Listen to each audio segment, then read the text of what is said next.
Hey guys, Emmy here. Today I wanted to talk about fasting on keto, since fasting is a big part of the keto lifestyle. You need to understand that fasting is not a diet, it's a method. It doesn't determine what you eat, but rather when you eat it. The two work hand in hand. Fasting is an extraordinary tool for accelerating weight loss. Not to mention, it stimulates a lot of other performance boosting benefits. It's amazing what kind of benefits you can get just by skipping a couple of meals. By adding intermittent fasting to your keto diet, you will boost your fat burning results. Now, when people talk about fasting on the ketogenic diet, they're usually referring to intermittent fasting, which is when you only eat within a certain time frame. There are different versions of intermittent fasting that you can do. First, you start by skipping meals. Now, this is a good method for easing into fasting and slowly getting used to not eating for every meal. For example, you could skip breakfast on certain days.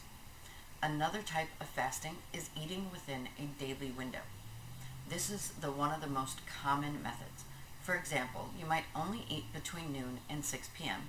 or between 2 p.m. and 8 p.m. each day, giving your body 18 hours of fasting in a 6-hour eating window.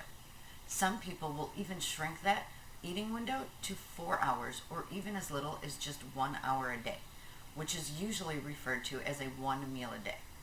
You just eat one big meal a day and then you fast for the rest of the day. Now, thankfully, eating keto can actually make fasting easier because of the high fat content in the ketogenic foods that make you feel full and satisfied even when you're eating less food. It can also reduce the need to cook, meal prep, and grocery shop quite as often and open up more time in the day, and we can all use more of that, right? Now, let's talk about how intermittent fasting works. When you eat more food than your body needs for energy, the pancreas releases insulin.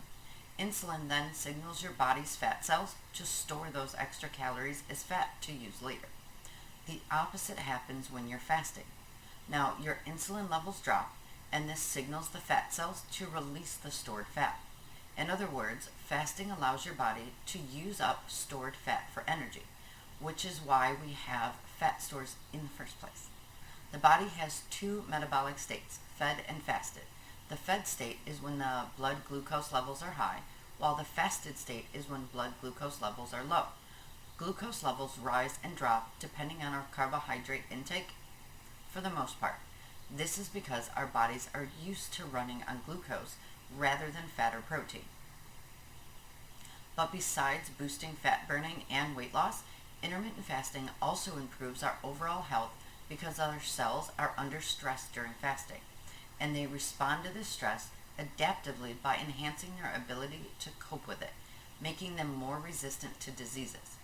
Keto and intermittent fasting are a 1-2 punch for losing weight.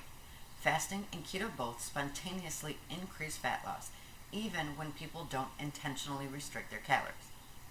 When you pair intermittent fasting and keto together, you become a fat-burning machine and the weight comes off quickly.